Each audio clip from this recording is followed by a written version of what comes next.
Whiplash is one of the most uncomfortably satisfying movies ever made.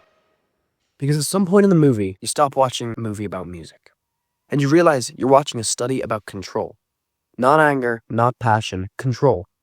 This is a film about what happens when one person believes that they have the right to decide another person's worth, and what happens when somebody else agrees. That belief has a name, and in writing, we call that the God complex. The first scene in Whiplash is the first example of this. Andrew's alone, practicing, repeating the same pattern again and again. It doesn't sound that good, but it's repetition, and repetition feels like progress, and these are clues to Andrew's character. But then Fletcher appears. He doesn't really burst in, and he doesn't announce himself.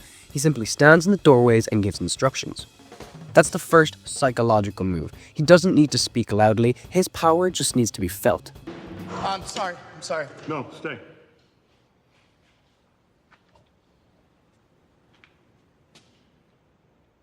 What's your name? Andrew Naaman, sir. What year are you? I'm first year. You know who I am? Yes, sir. So you know I'm looking for players. Yes, sir. Then why did you stop playing?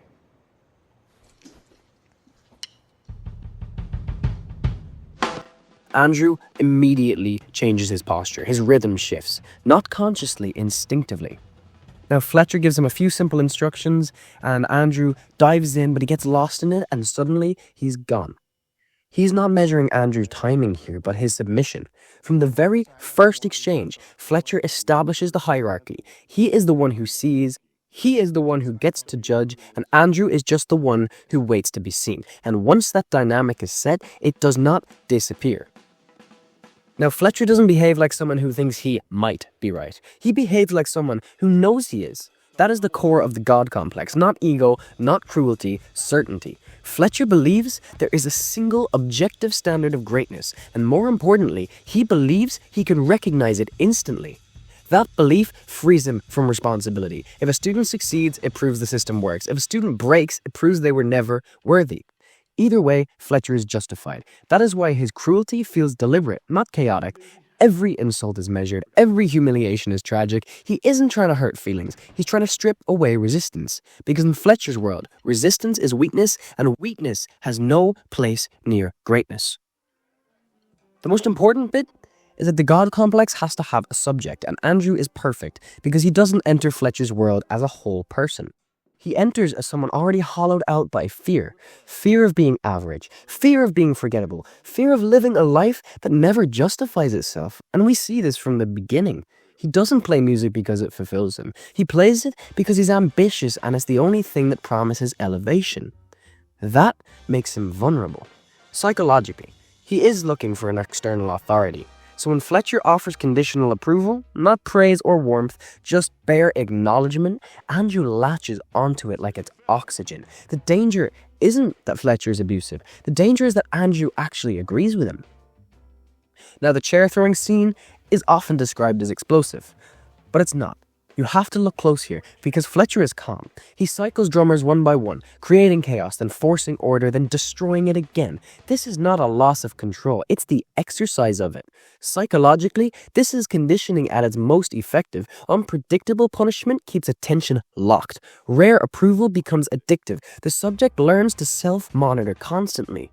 This is a law of psychology. When you are absent and then approving, it creates an addiction to you. And by the time Andrew's hands are bleeding, something critical has happened. He no longer asks whether the situation is wrong. He asks whether he's doing enough to survive it. That's the moment agency disappears. And Fletcher doesn't need to control Andrew forever, because Andrew starts doing it himself. Outside the rehearsal room, Andrew begins applying the same logic to his own life. People are either useful or in the way. Relationships are distractions. Ordinary happiness becomes suspect. The dinner table scene makes this explicit.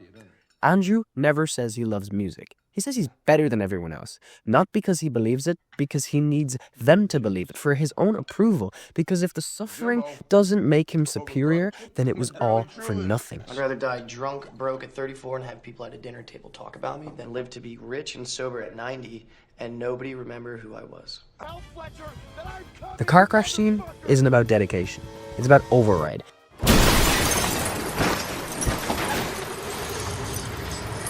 Andrew's body is screaming at him to stop. Pain, blood, disorientation, every survival instinct activated. And yet he moves forward because psychologically, failure has become more terrifying than injury. That's what happens when identity becomes conditional. Andrew no longer protects himself. He protects the system that defines him. Now, the final performance feels like a liberation. And that's the trick. Andrew takes control. He defies Fletcher. He plays with ferocity and confidence.